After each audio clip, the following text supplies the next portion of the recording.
Aleluia. Quem está feliz, fala assim, eu estou. Quem não está feliz, fala assim, vou estar. Amém? Você vai estar feliz. Porque Deus te criou para que você possa ser pleno. Deus não criou você para que você possa viver escassez. Deus te criou para que você possa viver pleno. Olha para o seu irmão e fala assim, Deus não te criou para viver escassez. Deus te criou para que você viva a abundância. Fala assim, a tristeza não combina com o Filho de Deus.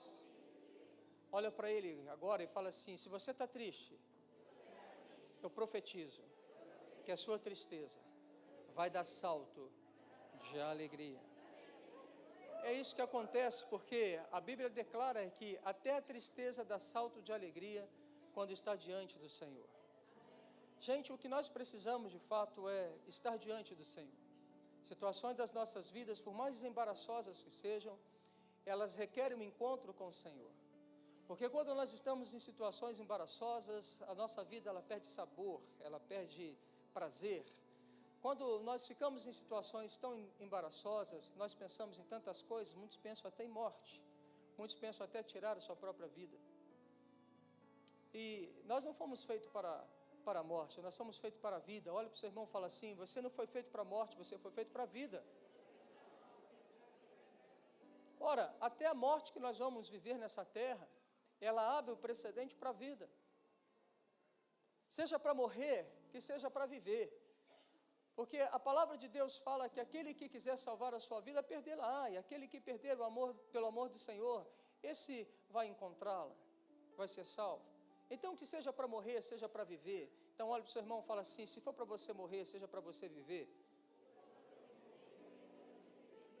Olha aí, que bacana, né? Eu, se fosse você, perdi uma oportunidade de dar um glória a Deus. Opa, não perca mais a oportunidade. Olha para o seu irmão e fala assim, não perca as oportunidades de dar glória a Deus. Fala com ele assim, não perca também a oportunidade de dar aleluia. Isso, Larissa. E fala também com o seu irmão assim, não perca a oportunidade. Se quiser subir no banco, dá um rodopio no mistério. E uma rajada de glória. Não perca a oportunidade de fazer isso. Amém. É isso. Nós somos livres. O que nos impede de expressar o nosso amor e a nossa alegria ao Senhor Jesus? O que nos impede de sermos felizes? O que nos impede de expressar adoração ao Cordeiro? Ora, Davi expressou de tal forma que Mical olhou e falou com ele assim, ele está horrível, porque ele dançava na frente da arca e ele dançava com um saiote transparente. Ele olhava, e Mical olhava para Davi e falava assim, isso não compete a um rei. Pode não competir aos reis normais, mas os reis sobrenaturais, isso é válido. Pode não competir às pessoas que são naturais, mas aqueles que vivem pelo sobrenatural, tudo pode em Cristo Jesus. Nós esquecemos de expressar a Deus o quanto nós amamos. E às vezes a gente fica assim, parece que virar crente é viver com uma roupa de quem vive chupando limão. Eu não gosto de crente que chupa limão, você gosta? Cara, parece que a gente vira crente e uma unção de tristeza se apodera de nós. Está amarrado com força? Não, porque ser crente combina com alegria. A Bíblia fala de uma alegria que é fruto de uma salvação. Então, se a gente percebe pessoas entristecidas, ela está indo contrário àquilo que a Bíblia fala e declara. As expressões revelam o nosso coração. A nossa intensidade revela a nossa paixão. Então, se você quer ser intenso, você revela uma paixão. Muitas pessoas são intensos em torcer para os seus times. Eu também sou intenso para torcer para o meu Mengão. Mas você é intenso para torcer para o seu Vasco, para o seu Botafogo, para o seu Fluminense, para o Brasil, para a Argentina, para a Bélgica, Alemanha, sei lá para quem você torce, mas você é intenso nessas coisas. Porque você não pode se tornar intenso para declarar amor a Jesus? Porque talvez nos falta fogo, talvez nos falta paixão. Por isso a gente não consegue ser tão intenso nas coisas que valem a pena ser intenso. Eu me lembro que uma vez, numa igreja que eu pastoreava, eu comecei a pular igual um louco no altar. Já fiz isso aqui também muitas vezes. Aqui eu virei estrelinha, lá não. Aqui eu virei cambalhotas, lá também não. Mas eu me lembro que eu fui tomado por o impulso do Espírito e que me fez fazer coisas escandalosas para escandalizar os certinhos demais. Aqueles que vivem numa forma e que acham que a forma emite santidade, enquanto santidade é a revelação de um coração que ama o Senhor. Santidade é ser íntegro. Santidade é ser igual a Ele. Santidade é se portar como Ele. Santidade não é uma forma, não é uma camisa de força. Santidade é uma liberdade de viver com Ele, para Ele, em todas as coisas. Eu estou a fim de viver essa roupa de santidade. Eu estou a fim de viver essa santidade louca, essa santidade escandalosa. Talvez você possa estar razoando no seu coração, dizendo, isso não combina com o Evangelho, mas a Bíblia fala que os cristãos se tornaram um espetáculo do mundo. A Bíblia fala que eles se tornaram um agitador do mundo, e todo mundo que olhava para os cristãos falava, eles são baderneiros, porque eles estavam revolucionando um sistema, uma cultura, trazendo a atmosfera do céu para a terra. Que tipo de cristão você quer ser? Olha para o seu irmão e fala assim, que tipo de cristão você quer ser? Como é que você quer ser? Rapaz, eu estava olhando e eu confesso a você que meu lado religioso, às vezes, ele aponta. Eu estava olhando a foto de vocês, o vídeo de vocês, lá em Petrópolis, e falei assim, cara, esses caras estão abusados demais. Se o pastor não entender isso, eu vou botar eles para correr. Porque esses caras estão subindo no altar, cara. Tá bom, subir no altar aqui da tua igreja, tranquilo, mas eles sobem no altar de qualquer igreja, pula, faz um monte de coisa. E ao mesmo tempo que o meu lado religioso falou assim, não deve fazer isso, graças a Deus, o meu espírito que me deixa entender a liberdade, falou assim, deixa de ser quadrado. E eu falei assim, cara, eles estão vivendo uma atmosfera tão livre, tão sem barreiras, que chega a ser muito lindo. A liberdade é linda. Você já viu criança quando ela está aqui num lugar e de repente elas só não estão correndo aqui agora porque elas estão correndo ali do lado? Porque elas entendem uma liberdade. Porque elas entendem que elas são filhos e filhas e elas podem fazer. Eu não estou te dizendo que a liberdade pode te autorizar a pecar. Porque a santidade, ela não combina com o pecado. Mas eu quero te afirmar que a santidade, eu quero falar sobre a bondade de Deus. Então, se você não anotou o que eu acabei de falar, não vai estar anotado na folhinha da célula.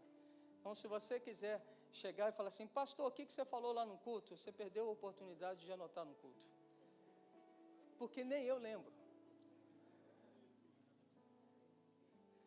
Paulo, quando ele escreve uma carta para Éfeso, para os irmãos em Éfeso, chamados Efésios, Paulo ele faz então uma introdução, ele traz para nós algumas percepções muito claras. Ele fala sobre uma condição antes e depois de Jesus. Paulo, ele começa falando que a vida antes da graça, a vida antes de se conhecer Jesus, ele afirma que todos aqueles que viveram uma vida antes de conhecer a Cristo, eles viveram sobre um domínio de uma escravidão, eles estavam escravos. Eles estavam num estado de uma mortandade. Paulo, ele é muito claro, ele fala assim, aqueles que estavam nas trevas, estavam mortos nos seus delitos, estavam mortos nos seus pecados. Paulo fala da atuação de um espírito que é anticristão. O que é um espírito anticristão? Um espírito que é incitado a se levantar contrariamente a tudo aquilo que é do plano, do propósito do coração de Deus.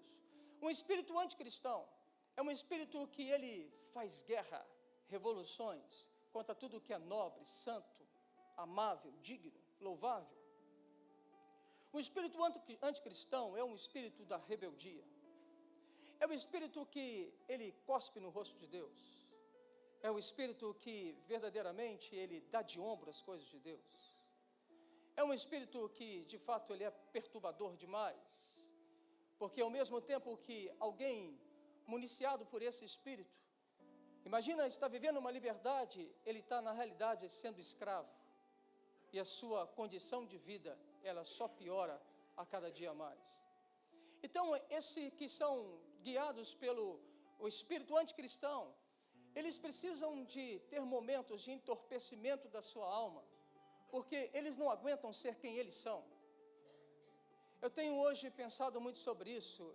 Tem certos tipos de pessoas que eu olho e falo assim, cara, deve ser muito ruim ser como essa pessoa é. Deve ser muito ruim ser como um craqueiro, deve ser muito ruim ser como um baderneiro, deve ser muito ruim ser como alguém que é inquieto no seu coração. Uma vida que não é vida, uma condição que é sofrível, uma vida sem esperança, que ela lança a mão então desses entorpecimentos como sexo, drogas e rock and roll, festas e baladas, namoros e mais namoros, sei lá o que mais. Mas são os entorpecimentos da alma que faz com que a gente tenta dar a nós uma pequena ilusão da verdade factual do meu e do seu coração, que é da nossa mortandade, da nossa escravidão. E confundimos a liberdade com a baderna e a rebeldia. Paulo fala que essas pessoas viviam assim, escravizadas, se opondo à obra de Cristo. Um espírito que era escravizador sobre eles. Mas Paulo também, ele declara em Romanos 6, ele vai dizer o seguinte, mas graças a Deus, porque outrora escravos do pecado, contudo, vieste obedecer de coração a forma de doutrina a que fostes entregues. E uma vez libertados do pecado, fostes feitos servos da justiça. Falo como homem por causa da fraqueza da vossa carne. Assim como ofereceis os vossos membros para a escravidão, da impureza e da maldade para a maldade, assim oferecei agora os vossos membros para servirem à justiça para a santificação. Porque quando éreis escravos do pecado, estáveis isentos em relação à justiça, naquele tempo que resultado colhestes? Somente as coisas que de agora vos envergonhais, porque o fim delas é morte. Agora, porém, libertados do pecado, transformado em servo de Deus, tendes o vosso fruto para a santificação e, por fim, a vida eterna. Porque o salário do pecado é a morte, mas o dom gratuito de Deus é a vida eterna em Cristo Jesus, nosso Senhor. Romanos, capítulo 6, versículo 17 a 23. Veja que Paulo ele fala do estado da escravidão. E veja que Paulo ele fala a respeito de um estado do qual vivíamos, mas não vivemos mais. Paulo está trazendo a lembrança daqueles que antes eram escravos, mas agora são livres em Cristo. E Paulo está falando justamente com essas pessoas e fala assim, olha, lembra de quando você era escravo do pecado? E que coisas você colheu? Qual foi o fruto, senão coisas das quais você se envergonha de poder falar, pensar e de pontuar algumas questões pelas quais nós fazíamos? Paulo, ele começa a dizer então a respeito de um novo estado de vida. Paulo, ele fala sobre carne, ele fala que o ser humano, ele estava numa rebeldia contra Deus, seus desejos estavam escravizados, seus pensamentos obscurecidos, esse homem não tinha entendimento algum. Por isso ele andava ofendendo a Deus de todas as formas. Ele fala de um pano sombrio, um ser humano sem Deus, um refém da morte. Mas em meio a esse ambiente tão hostil, em meio a esse ambiente de cheiro de morte, em meio a esse ambiente de desgraça, vem a graça. E Paulo, ele começa a falar da misericórdia, da riqueza da graça, e Paulo começa a falar que no meio desse pano de fundo sombrio, tenebroso, terrível, surge a misericórdia divina, a riqueza da graça, surge a possibilidade de que Deus ressuscite os mortos e dê vida aos mortos. Surge a possibilidade de nós sairmos de um ambiente de uma escravidão para viver um ambiente de liberdade. Chega o ambiente de sairmos de um ambiente da miserabilidade para um ambiente da riqueza. Antes nós estávamos taxados, amargurados, mas agora nós somos filhos. Agora nós somos filhos da justiça. Agora nós praticamos justiça. Agora nós não somos mais servos do pecado, mas agora nós somos servos da justiça. Agora nós não estamos mais escravizados, mas agora nós estamos livres. E Paulo, ele começa a dizer a respeito desse novo modo de vida. Paulo começa a dizer a respeito dessa nova condição que Deus dá e atribui àquele e àquela que experimenta a graça. Então, nós observamos que nos ambientes de morte, o que precisa acontecer é um encontro com Deus da graça. Nos ambientes onde o pano de fundo é tão desastroso, nós precisamos olhar para um ambiente no qual Ele nos traz e nos inaugura um tempo de graça, de riqueza, de glória. Nós não fomos criados para ficar vivendo em ambientes sombrios. Nós não fomos criados para viver debaixo da escuridão. Não, nós fomos criados para viver na luz. Nós não fomos criados para viver mendigando uma atenção, não, mas nós fomos chamados para poder sermos referenciais daqueles e daquelas que necessitam de alguém a quem olhar para que lhe deem esperança. Nós somos chamados para a glória em Cristo Jesus. E esse chamado, ele se ocorreu antes da fundação do mundo. Deus já nos escolheu para estar nele antes do mundo ser criado. Deus já sonhou comigo e com você antes de você existir, antes dos seus pais existirem. Deus já via você, eu, cada um de nós, agindo e movendo a partir dele. Não, você não está entendendo isso, eu vou embora. Eles não entenderam nada. Eu preciso ir embora desse lugar. Eu vou ao banheiro, conversa com seu irmão, bate um papo com ele, fala assim, você entendeu? Posso voltar? Então dá um glória, pelo amor de Deus. Sobe no banco, dá um rodopio de mistério, faça alguma coisa, se expresse. Porque a gente tem que aprender a ter expressões, porque a expressão, ela é comum a quem um dia estava preso e cativo e agora está liberto. Esse expressa de todas as formas a liberdade. Então, o cristão precisa aprender a expressar as suas realidades.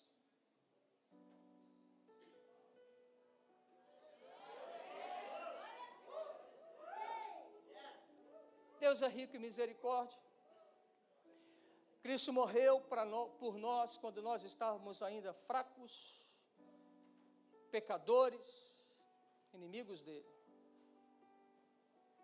Quando ninguém dava crédito a nós, quando nós não tínhamos importância para ninguém, Cristo se compadeceu e morreu por mim e morreu por você. Isso é bondade. A graça, na verdade, é uma bondade. A bondade, na realidade, é uma graça. É o coração de Deus sendo manifesto. Nos ambientes da graça, existem os ambientes da glorificação. Porque o ambiente da glorificação significa o ambiente onde Ele está. Aonde Deus está, tem a glória dele. A glória é a representação de quem Ele é. Então, nos ambientes da graça, Ele sempre está presente. No ambiente da graça, o Senhor fala com a gente, comunica conosco, Ele está junto a nós, Ele está dentro de nós, Ele faz em nós e faz a partir de nós, porque a graça, ela evidencia uma bondade. Deus é um Deus bom, Deus é um Deus que não cria o mal, Deus é um Deus cheio de bondades, Deus é um Deus cheio de fortes intenções para abençoar a mim e abençoar a você. Ele é um Deus de bondade, Ele é um Deus que não esquece de nós, Ele é um Deus que se compadece por nós, Ele é um Deus que quer se revelar e mostrar a mim e a você quem Ele é. Ele precisa e quer demonstrar a mim e a você o quão Ele é bom. E a gente entende essa bondade de Deus, principalmente quando ela vem ao encontro de mim, de você, quando nós estamos vivendo tempos não tão bons. Quando nós estávamos nas trevas e encontramos a graça, encontramos a bondade.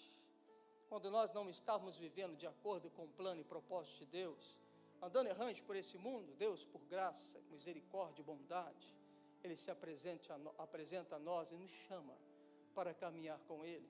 Isso é graça, isso é bondade, isso é salvação, isso é sair de um lugar para ser posto em outro lugar, isso é deixar uma condição para se ter uma outra condição. Então essa é a bondade de Deus. Deus é um Deus bom, Deus é um Deus pleno, Deus é um Deus da salvação, é um Deus que dá dádivas, que presenteia as pessoas. Essa bondade e essa graça, então como eu consigo tê-la na minha vida? Como eu consigo, pastor, tocar nesta bondade de Deus? Como eu consigo, pastor, vivenciar essa bondade que o Senhor está dizendo aí? Porque a minha vida não está boa. Eu não consigo enxergar esse Deus de amor. Algumas pessoas dão uma personalidade a Deus que Ele não tem. Algumas pessoas dizem, se Deus existe, por que existe tanta violência no mundo? Se Deus existe, por que existe tantas mortes? Por que crianças morrem? Se Deus existe, por que acontece tudo isso que nós estamos olhando ao nosso redor? Algumas pessoas não compreendem a bondade de Deus, porque elas querem transferir para Deus uma responsabilidade que cabia a mim e a você. O mal está no mundo porque nós nos afastamos da bondade, nos tornamos ruindade. A mentira está no mundo porque nós nos afastamos da verdade e nos tornamos uma grande mentira. A violência está no mundo porque nós deixamos de viver uma paz para fazer guerra, para poder contender com um e com o outro. O mal está neste lugar porque o abençoado do Adão e da Eva escolheram caminhar por outro caminho, que não era o caminho que o Senhor havia traçado para a humanidade. Não é responsabilidade de Deus, nunca foi dela. É uma consequência dos nossos desvios, é uma consequência das nossas escolhas. Porque Deus é bom, porque mesmo nós escolhendo andar da maneira que andamos e tendo a consequência que temos, Ele é tão bom que Ele não desiste de nós. Ele é tão bom que Ele quer nos transformar e quer nos fazer viver bondade e plenitude. Isso é bondade. A bondade é quando ninguém daria um preço pela sua alma, ninguém se importaria com você, mas Ele é tão bom que Ele olhou para você e te amou e disse assim, eu quero transformar a sua vida, eu quero mudar você, eu quero que você me conheça, eu quero te tirar deste lugar de sofrimento. Isso é bondade, isso é amor, isso é um Deus que se importa. Olha para o seu irmão e fala assim, isso é bondade. Olha assim, amar o inimigo é bondade. Amar quem te persegue, isso é bondade. Falar bem de quem te fala mal, isso é bondade. Isso é graça. Isso tem a ver com Ele, e não comigo nem com você. Sabe, eu tenho percebido e tenho estado muito preocupado, mas eu olho não apenas para hoje, eu olho para ontem, e olho para o amanhã. Quando eu olho para hoje, eu olho o dia de ontem, a gente vê alguns comportamentos que eles vão sendo iguais. O comportamento da insuficiência, da incapacidade. E hoje eu percebo que muitas pessoas, elas se furtam de um chamado de Deus porque eles dizem que são inadequados para uma missão. Eles dizem que eles não podem fazer algo. Hoje eu vou observando algumas pessoas e falo assim, é muito mais comum nós encontrarmos pessoas que falam assim, eu não tenho tempo, eu não sei fazer, eu não consigo, do que encontrar pessoas dizendo, eis-me aqui, envie-me a mim. É interessante que esse número tem crescido, assustadoramente. Mas quando isso cresce, eu começo a entender uma coisa, porque quando nós nos furtamos do chamado de Deus, nós nos vestimos de um egoísmo. Sabe o que eu tenho aprendido nas minhas orações dessa semana? Deus falou comigo assim, eu não vos chamei para se tornarem acumuladores, mas para enriquecer a todos. Há um fascínio para o acúmulo, há um fascínio para a retenção, há um fascínio por situações que nós vamos agregando a nós cada vez mais. Todo mundo quer viver assim, todo mundo quer receber, mas ninguém quer dar. Todo mundo quer ter, mas ninguém quer ser. Parece não, nós estamos nos afastando de uma essência de bondade. Qual a essência de bondade é essa então, pastor? É a bondade que é uma ação doadora. Veja bem, abre por favor a palavra em Atos 20, versículo 35. Atos 20, versículo 35. Para você entender o que eu quero te falar nessa hora. Qual o texto que eu falei?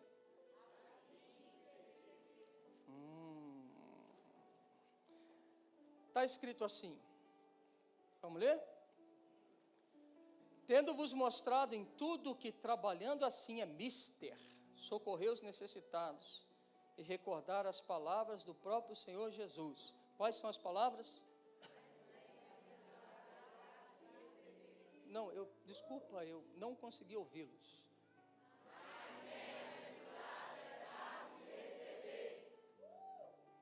Eu só escutei esse lado, vocês falaram? Ah, falou não. Não acredito. Vocês falaram mesmo? Eles falaram? Falaram? Não. Então fala de novo, por favor.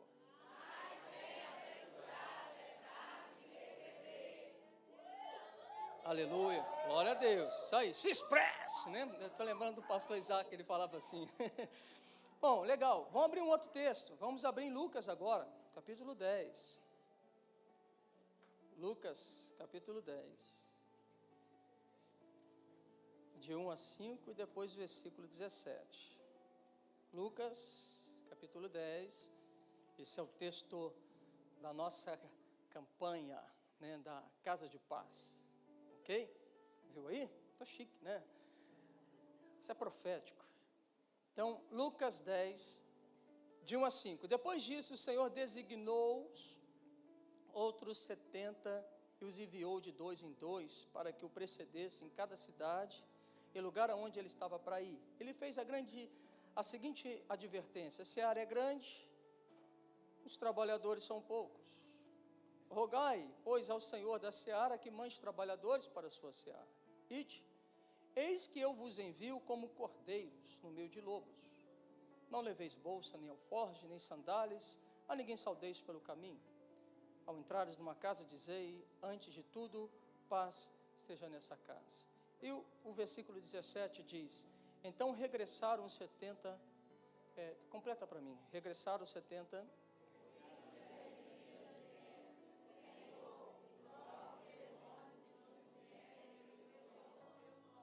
eles regressaram possuídos de alegria. Veja, esses dois textos nos falam sobre os atributos de uma bondade.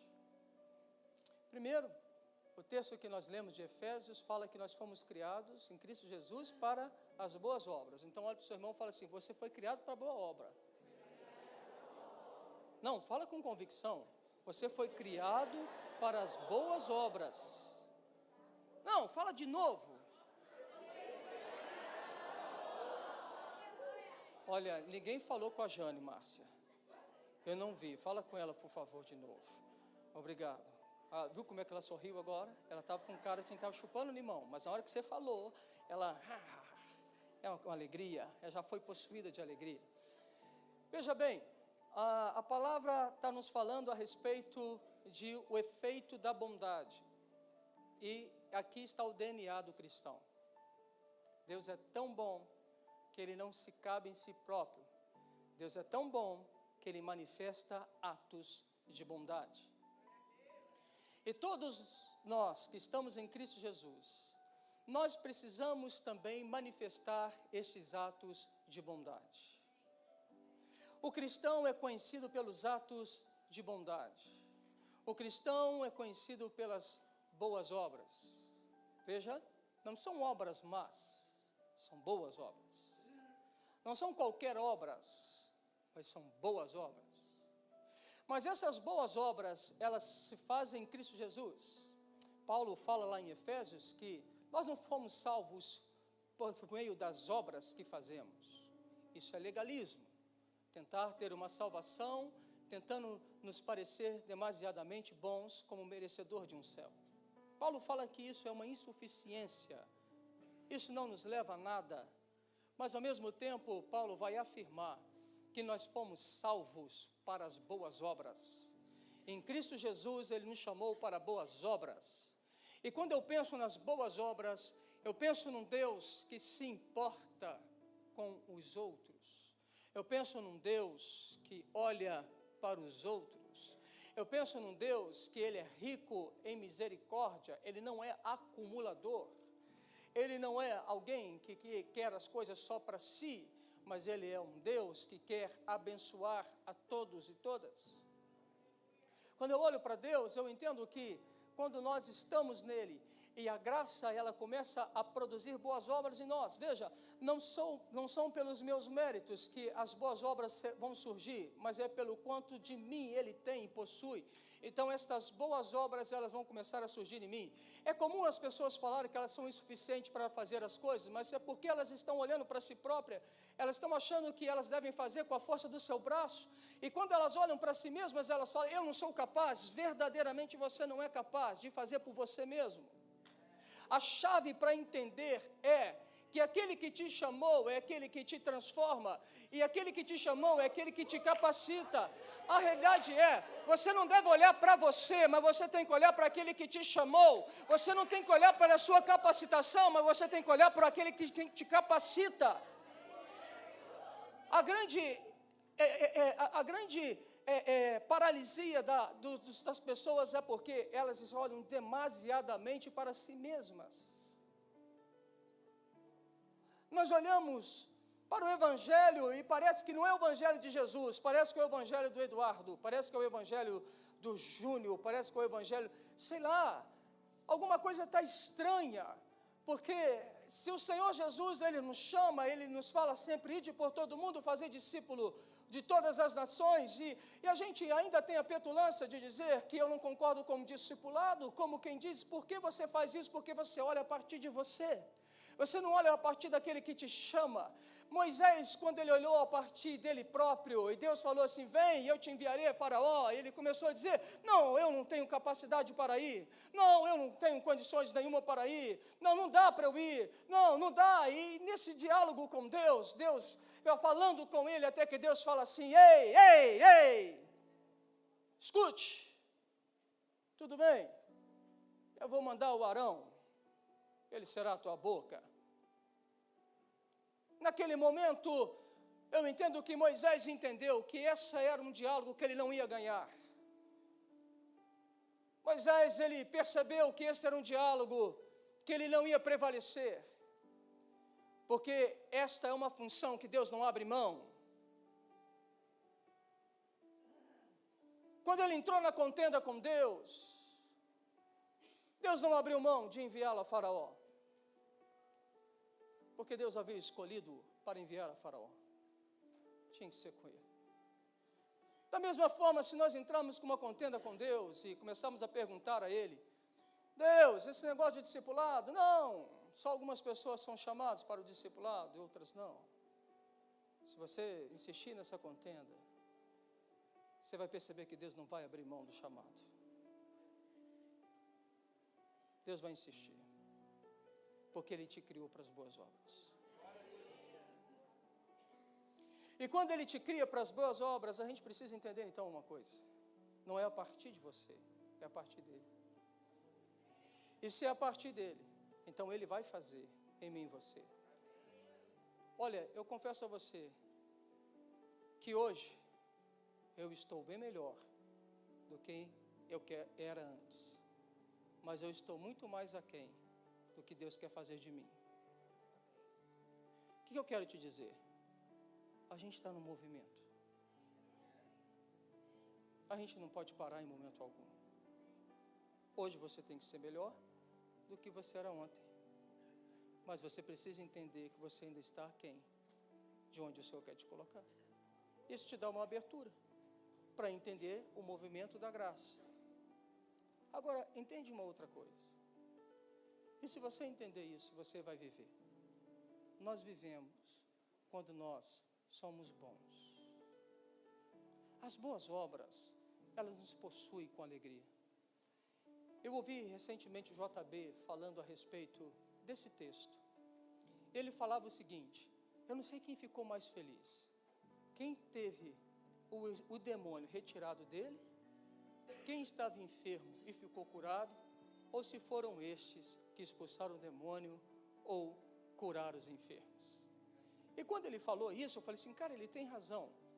Pensa você, quem está com uma enfermidade quer ser curado, não quer? Sim ou não? Você vai ficar feliz se o Senhor curar você? Vai ou não vai? Hã? Vai. Você vai, aliás, ela vai dar pulo de alegria. Glória a Deus. Se você tiver demônio e alguém orar por você e o demônio sair, você vai ficar feliz? Vai ou não vai? Mas veja bem, o texto de Lucas diz que quem foi instrumento na mão de Deus para gerar isso na vida das pessoas foram possuídos de alegria. Ah, que coisa louca! Sabe o que eu quero que você entenda? A sua alegria não está exatamente nas suas decepções. Porque o que é depressão? É você viver uma vida frustrada, decepcionada. E o que é alegria? É realizações. Agora veja bem, quando nós saímos em missão, aquilo que Deus nos chamou para ser e fazer, não tem como dar errado. E nós vamos viver uma alegria efusiva. Nós vamos viver uma possessão de alegria. Por que tem crente com cara de limão? Porque não vive os planos e os propósitos de Deus para a sua vida. Porque não aprenderam que eles precisam de ser generosos. Eles não aprenderam que eles precisam ser servil. Eles não aprenderam que eles precisam dar do que receber. A grande maioria dos cristãos hoje só querem receber. A grande maioria dos cristãos hoje superlotam os templos porque querem receber. A grande maioria dos cristãos hoje quer receber um esposo, uma esposa, quer receber um carro, quer receber mais dinheiro, quer receber não sei o quê. Eles só estão querendo ser acumuladores, por isso que quanto mais eles têm, não os satisfazem, porque a alegria não está no acúmulo, mas a alegria está exatamente naquilo que nós doamos, damos e repartimos. Porque quando nós repartimos e damos, e quando nós abençoamos alguém, nós seremos efusivos em alegria. Pastor, então quer dizer que eu vou tratar a minha depressão sendo generoso? Isso! Pastor, tu não quer dizer que eu vou tratar a minha miséria semeando? Isso! Ninguém é tão miserável que não tem o que dar.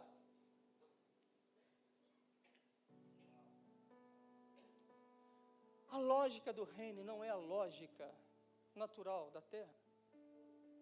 A lógica de sucesso do reino não é a lógica do sucesso da terra. Então a gente, até quando nós vamos ficar nos escondendo de um chamado, de um propósito? Temos visto muitas pessoas desistindo de muita coisa. Porque, sei lá, eles não conseguem receber algo. Por que não recebem? Talvez é porque não pedem.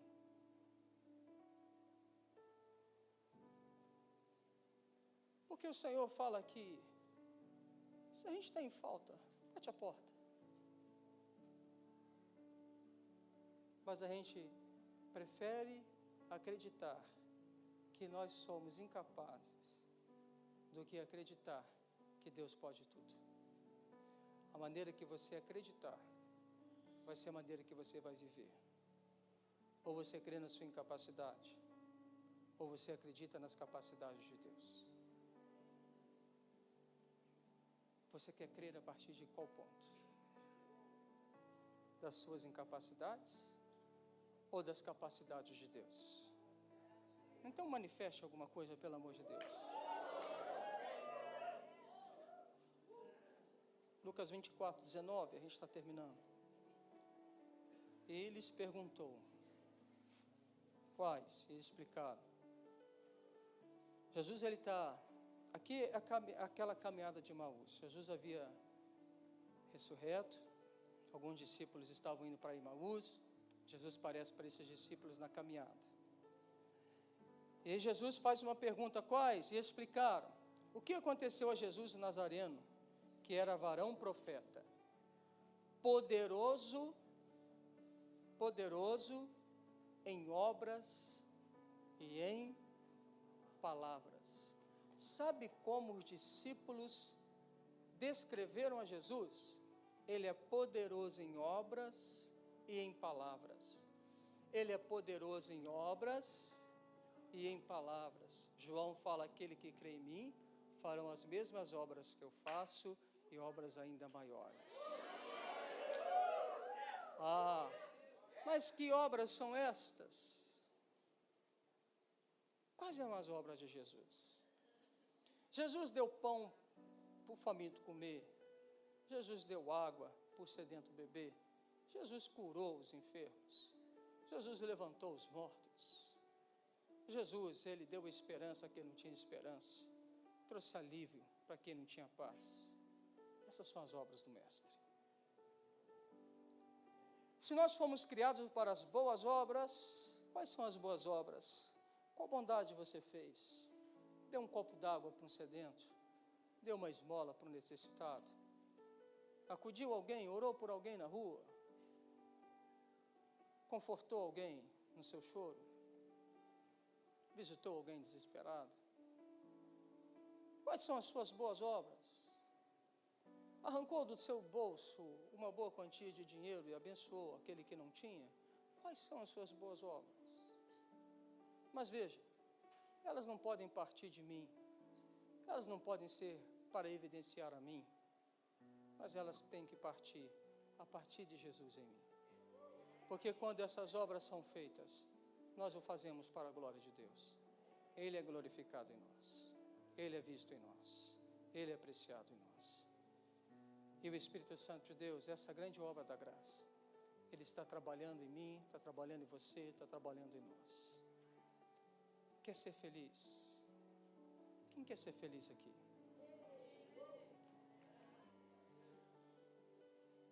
Quem quer ser feliz? Faça o bem. Serve alguém. Olha para o seu irmão e fala assim, serve alguém. Faça o bem para alguém. Mas a grande dificuldade é de fazer o bem para alguém é que muita gente falta a fazer o bem com os da própria casa.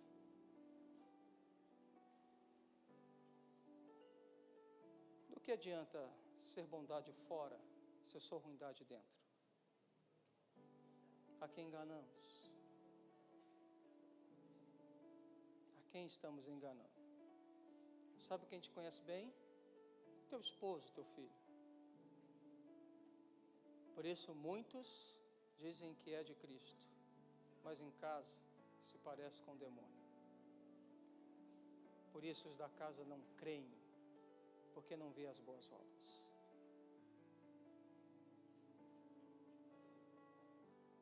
As boas obras começam em casa.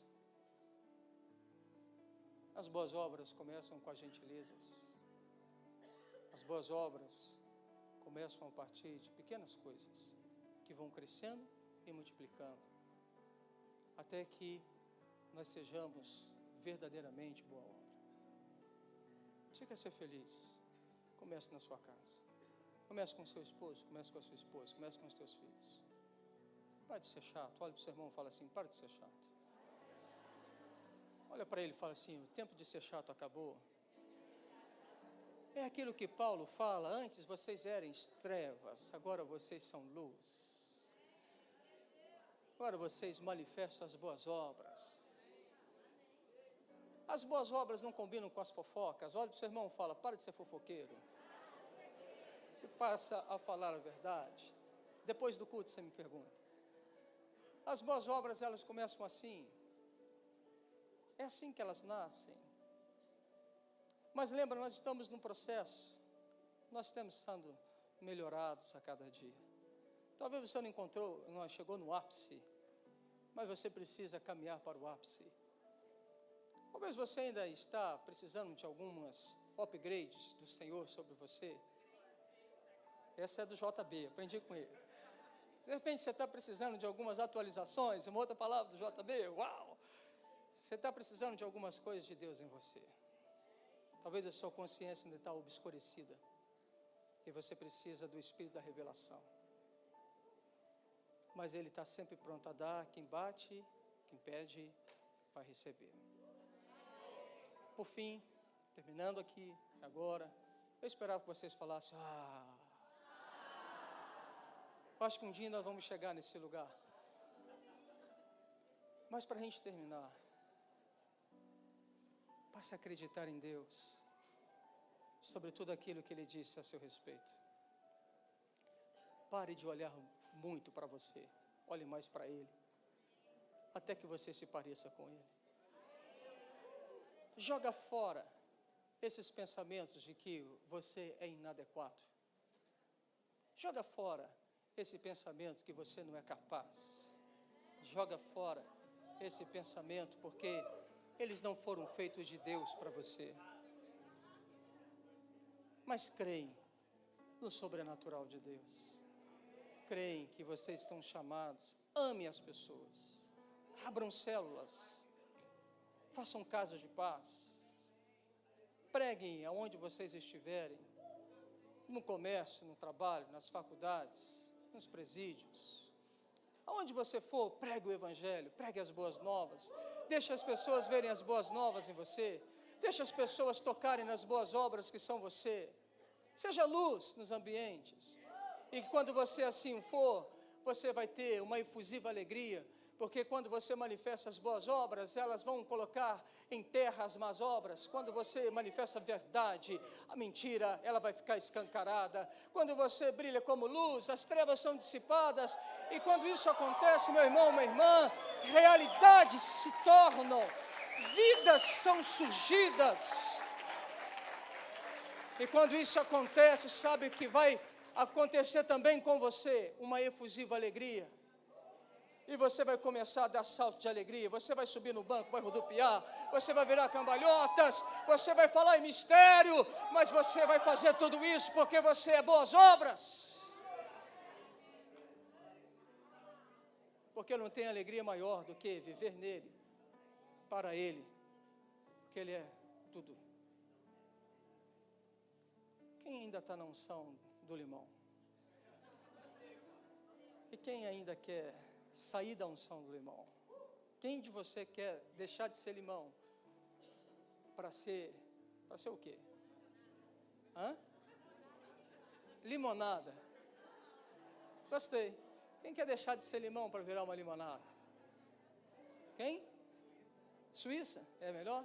Mas a Suíça passa um tempo, ela amarga. Não é verdade? A Suíça não é tão boa. Ela só é boa na hora, depois estraga. A Suíça só é boa dentro de um culto, fora estraga. Não é? A Suíça só é legal dentro do templo, mas fora do templo, misericórdia, é amargura pura. A gente não tem que ser suíça, tem que ser a brasileira mesmo. Amém? Se ainda fosse a Bélgica, brincadeira, não fica tite não. Amém.